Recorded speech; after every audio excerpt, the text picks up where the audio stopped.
Hi, Hi, everybody. everyone.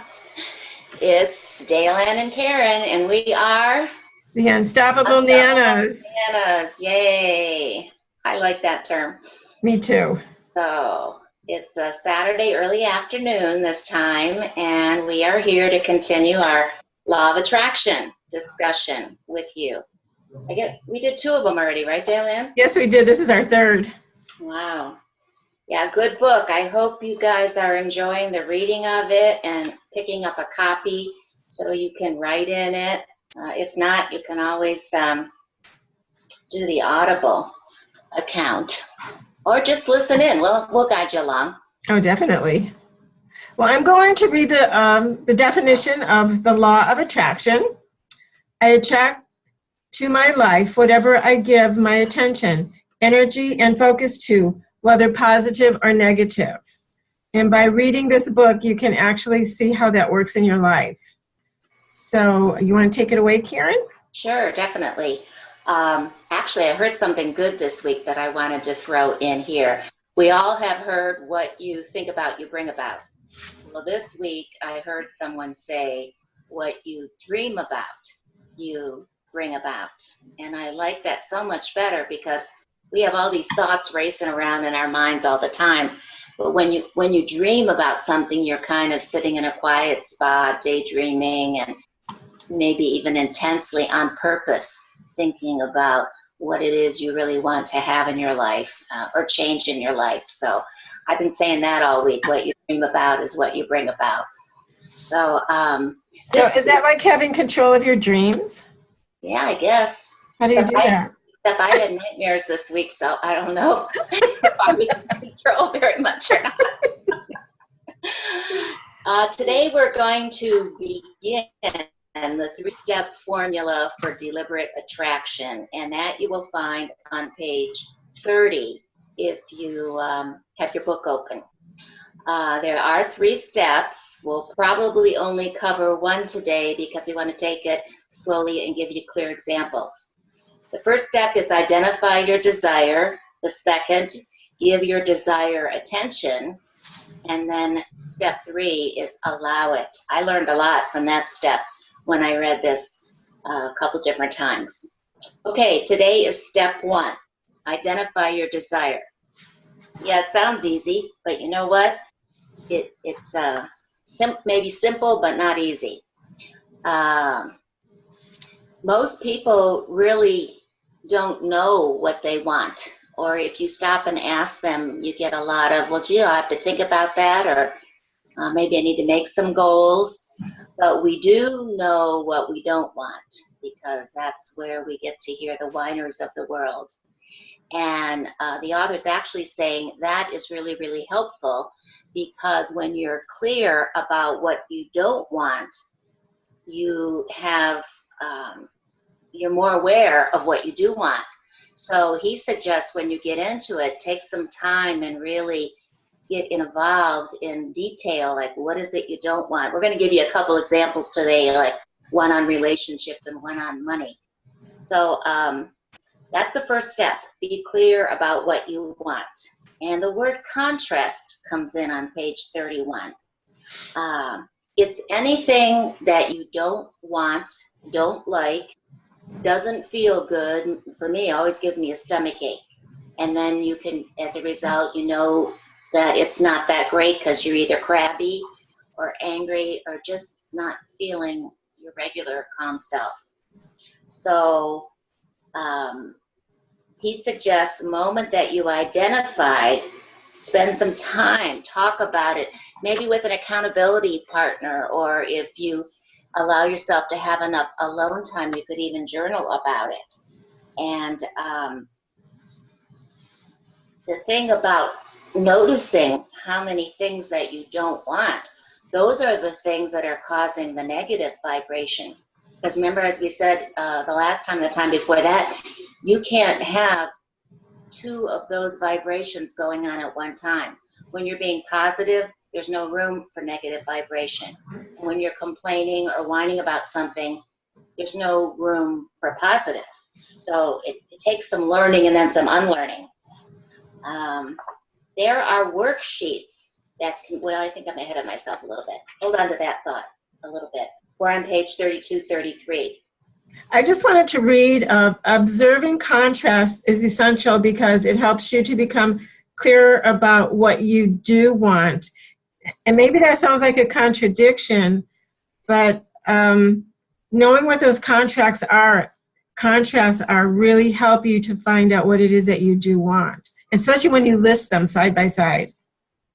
Yeah, and the good point about that is, as a student and a teacher, the more you involve your senses in anything that you do, the greater learning takes place. Like if you just listen with your ear, the likelihood of having it impact you is less than if you write it down. And it increases if you speak about it. That's why through the years, and I was really shy about this, until I got into college, participation in a discussion is vital because it's part of the learning process. If you just sit there and listen and don't participate, the likelihood of changing your life or impacting your life is not as great. So contrast provides us with clarity. So what are we supposed to say then? If we don't know what to say, like, what do you want? Because I have trouble sometimes being specific. I might say, like, I'd like to have a house in San Diego, but I don't describe it in detail. So guess what? I don't have it yet. One day, even if it's a one-room place, I would be thrilled. So focus on what is it that I do not want, and it's going to be different for you than for me or for Dale Ann or anybody on your team. So there's different areas where we can apply this law of attraction. That's on page 35. You want to go over those, Dale Ann? Oh, sure. To help you observe contrast, say, so what do I want? And there's contrast in your relationships, your health, money, career, and whatever it is that you're wanting to do. And normally, you always observe what you don't want. And I think people have a difficult time observing what they want. There's an example in the book where it says that someone is driving in the car and she's the driver and she's sitting with her friend, and her friend turns on the radio, and the music that she chooses, the driver cannot stand. And so she's hurting, and I mean literally hurting inside because she doesn't want to hear this music. So take that feeling of what you don't like, the negative, and hold on to it for a moment. And then, so what the girl does, the driver, she flips the switch on the radio and plays something that she likes. And all of a sudden, this feeling of calm comes over her because this is what she wants. She doesn't want to listen to that other music. This is making her happy. So if you can take that analogy and just use it in any other area of your life or any feeling that you have, that's a perfect example of having a negative feeling going into a positive feeling or a vibration. This reminds me of what we were talking about in our other series of caregiving and taking good care of yourself. You know, being selfish, like what you just said, about your quiet time, what kind of music you want to listen to. Being selfish about what you eat or where you go or what you wear, or I recently restarted my pool therapy, and I didn't think I was being selfish or unselfish. I thought I was being practical. But the more I go and love it, the better I feel, and I realize I wasn't taking great care of myself when I skipped it. So we need to apply this, like Dale Ann said, to different parts of our lives. And they have a really long list on page 38. I like it because it's detailed. Career, money, not just relationships with your life partner, but friendships. And then you have relationships at work, and you have business referrals.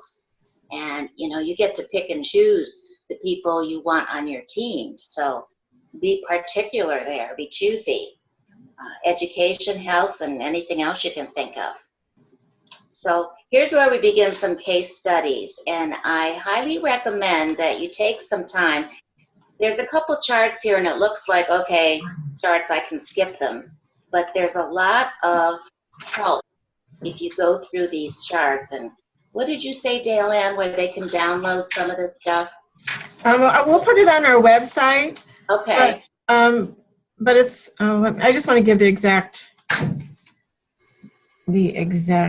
Especially if you don't have the book yet, or you do not have plans for buying the book, and you're doing Audible, or you're just going to listen to us, you're welcome to do this anytime you feel like it.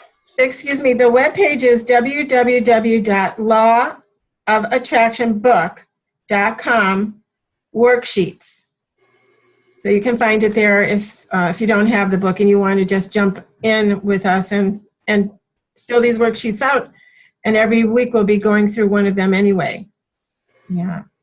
You know, I wanted to jump in a little bit about what you said about picking your team. You know, Karen and I are entrepreneurs, and we're building our teams. And the beautiful thing about being the boss and building a team is you can choose the people that you want to work with. And if you feel that after you meet someone and you get the opportunity to talk to them and sit down and find out what their goals are, because it's about them, it's not about us, and if we can help them, and if you have a rapport that the two of you can you think that you'll be able to work together with, then invite them to join your business, or invite them, you know, to do something that you want to do with them. It may not be a business. It may just be something that you're doing at church, or you're doing, you know, on your job. It doesn't have to, doesn't have to be resolved around your business. But take the time to meet people, and then you are in charge. So you're the person that gets to choose if you want them if you want to be associated with them. Mm-hmm. Right. And somebody mentioned this week too, there's an acronym for that called FORM. And in getting to know people, like one of the first things you might talk about or ask about is their family. That's the F. O is occupation. R, what do they do for recreation? And then you get to the message. You just don't go into a message right away, because how are you going to find out if this is the type of person, if this is a good fit for the person that you're talking to, and vice versa. That's true. Yeah, it works both ways. Okay, Dale Ann's going to go into the Janice example, and I'm going to do, I think his name is Greg, something like that. I know it's, Greg. Here's some details here. I'll read a little bit about Janice. Janice is 34, is tired and frustrated because she continually has the wrong kind of guy showing interest in her. She complains that she attracts men who are unavailable, insensitive, and who seldom make her a priority. Janice decided to use the law of attraction to attract her ideal relationship. She began with the process of deliberate attraction with step 1, identify your desire, which we're talking about today, and using clarity through contrast. Clarity and contrast worksheet, which I'm going to go over. Take a look at Janice's worksheet on the next page, which we will. In Janice's case, she was able to build a large list of contrasts by recalling a number of past relationships and what she didn't like, contrast about those relationships. So these are the contrasts, things I don't like. Controlling, she doesn't want a man that's controlling. Poor listener. She doesn't want a man that doesn't pay attention to her. Not affectionate. Doesn't care what I think or how I feel. He's not outgoing. He doesn't like traveling. He always rushes me. Makes decisions without me. Doesn't like movies or dancing. So if you're trying to meet someone and you can list all the things that you don't like in somebody, then on the other side of that, please list all the things you want. And I can tell you from personal experience, this is how I met my husband. Because I strongly believe in vision boards. And everything that I wanted in my husband, I listed just like this on my vision board. And I know what my previous husband was like, and I knew that the attributes he had that I didn't like. So I wanted other attributes in a person that I wanted to spend the rest of my life with. So this, if you're looking to build a relationship with anybody, and this is as far as going for men and women and friends that you choose, use this in picking your friends. And you will find that you will have more long-lasting friendships instead of having long-lasting arguments. I don't even like that word, argument. As you were sharing, I was thinking of how you could apply this to people on your team also. Mm-hmm. Some of these qualities do not work well for a team member. And so, especially if somebody's a poor listener and you're trying to have team meetings, that's not going to work at all. I don't know about if we need the movies or the dancing, but we do need some of those other qualities. So, okay, so how does she turn this around? Because there's a worksheet on page 42 for those of you who are following with us. You might want to glance at that. So we got to get rid of the controlling. Right, and just to go through a few of them, because unfortunately we're running out of time, and Karen has to get to Greg and money. But just to go over a few, for controlling, find someone that's flexible and well-balanced. Of course, find someone that has good listening skills. And if you're affectionate, find someone that's affectionate and sensitive. But you can go through this on your worksheets and find out how you can find relationships and how you can do better in your own relationship as well. Okay, let me introduce you to Greg, who's younger. He's 27. He's just barely making ends meet, constantly complaining about not having enough money. He's feeling stressed out about his whole financial situation. Self-employed consultant, business advisor, has also having a really hard time getting clients and keeping them. So he's using the law of attraction to get into a healthier financial situation. And let me flip over and tell you about Greg. Not enough money can be switched to an abundance of money. He doesn't always bills to pay. Oh, I get it. He always has bills to pay, and I guess, sometimes we avoid them when that happens. He pays them quickly and easily when he's healthier. Just making ends meet is transformed into always having excess money.